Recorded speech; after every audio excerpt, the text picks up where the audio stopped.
Hello, class. We're going to finish up chapter 25. This is part 3. It's very short. What I want to go over with you here, there are certain factors that you may run across with a negotiable instrument that will not affect the negotiability of the instrument. So this is a short list summarizing what you can read in your textbook. All right, so some various things, don't let them bother you. Do not let them affect the way you look at an instrument. They include, number 1 here, if there's a missing date on the instrument, it may not affect the instrument's negotiability. If the instrument is post-dated or antedated, again, probably does not have much effect on the negotiability. All right. If there is something interlineated, meaning squeezed in there in between the lines, that may have no effect as well. Generally, when we see some things squeezed in, we do offer some priority in terms of how do we read the instrument. So, of course, something handwritten into a printed form will have more priority or more effect. All right. Something, if you still had a typewriter and you put the instrument through the typewriter and you typed some extra term in, that would probably be recognized before anything that's been pre-printed on the document itself. All right. So handwriting first, typewritten next, and then the pre-printed terms. Oops, I should have put this in slide view. Sorry, class. All right. Continuing, words will outweigh the figures, and if you have a checking account and you write a number of checks, you realize that if ever there is some conflict between the number that's written on the check and the words that spell out the amount, the words will be given weight. They will be given priority. All right. Number 5, if you see the phrase with interest, that's all you see on the instrument. What does that mean? It means the judgment rate of interest as set by statute.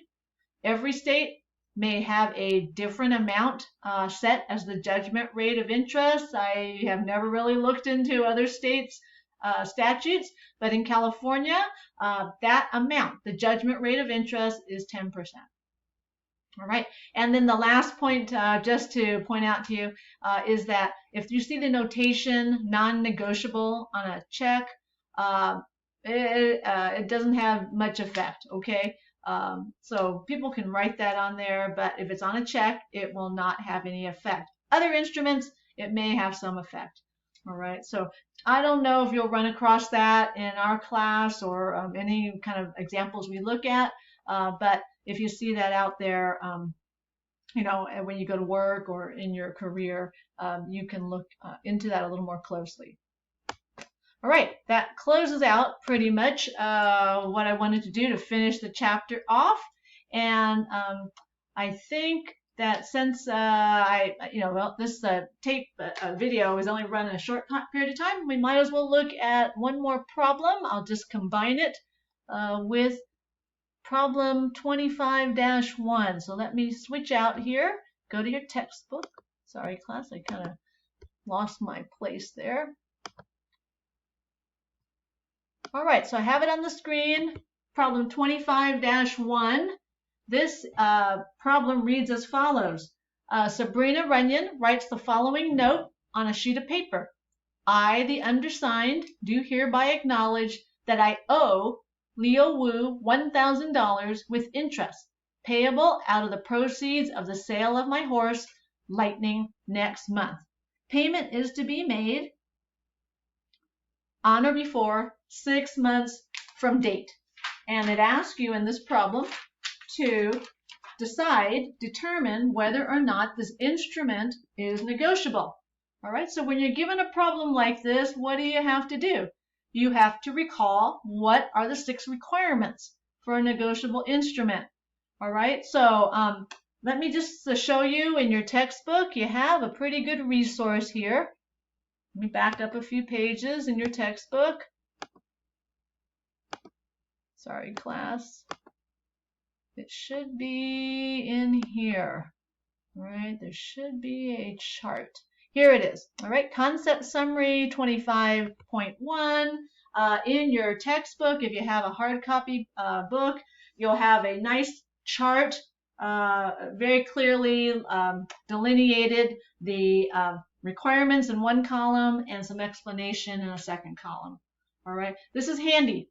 Keep this around when we start to do some of these problems for homework. All right, and as you are practicing, on the homework assignments, start to commit it to memory, because you will need this when I test on chapter 25. All right, so let's go back and talk about Sabrina and the instrument she wrote. Sorry, class, here we go. All right, so first requirement for a negotiable instrument, we need to find a writing. So here is very clear, right? There's a writing she wrote on a sheet of paper. All right. All right. Second element that's required is that you need a signature, right? A signature from the maker or the drawer. In this case, we are talking about a promissory note, a possible promissory note. So we need to find a signature by Sabrina. Do you see any signature in this problem? She says, I, the undersigned. So it looks like she's anticipating signing it. However, we don't know. All right, that is really true. We don't know whether she signed it. So that's a questionable area, right? We don't really have a signature to point at here. So we'll just keep that in mind. That may affect the negotiability here. All right. All right. What's your third element? Your third element is you need an unconditional promise, right? An unconditional promise or order to pay. All right, what kind of language do you see here? What did Sabrina write? She writes, I do hereby acknowledge that I owe Leo Wu $1,000. All right, so she's acknowledged the debt. Has she made a promise to pay it? Does it say, I promise to pay or I will pay? No, it doesn't.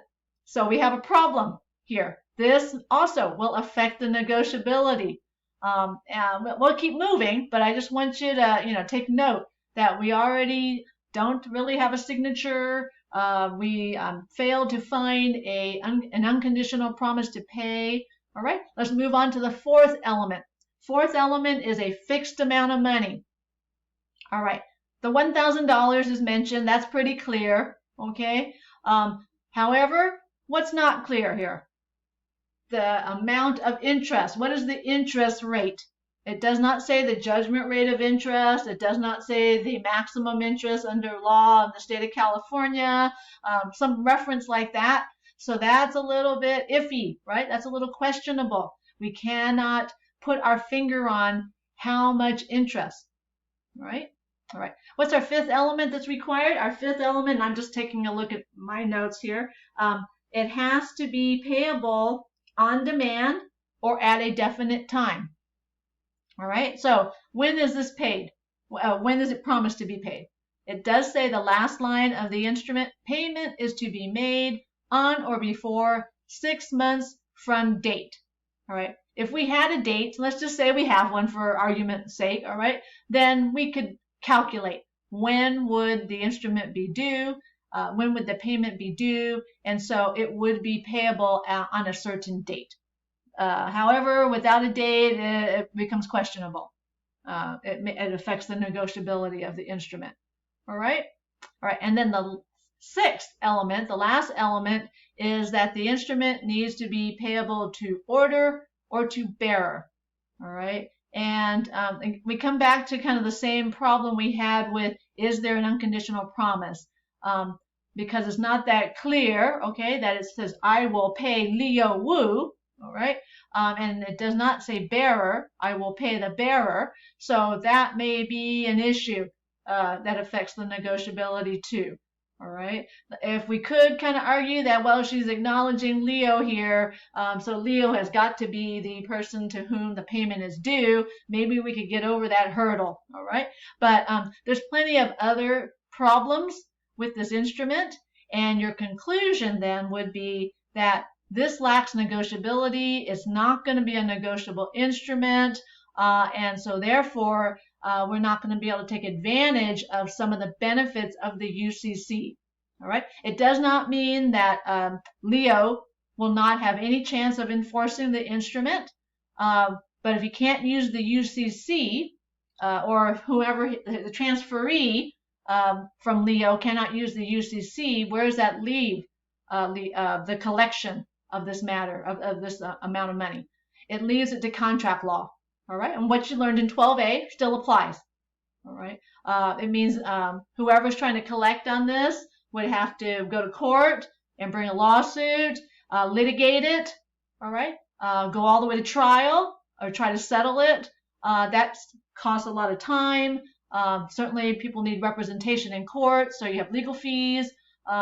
It's a lot more expensive, a way to try to collect the money that is in the underlying transaction here. Okay? All right. I think that pretty much wraps up our discussion of problem 25-1. Hopefully you don't have any questions, but if you do, please make sure you come and see me during office hours and we can go over these problems. All right. Gonna close out the video. I will see you, or you'll see me again. I'm going to make a video with one of your MindTap problems.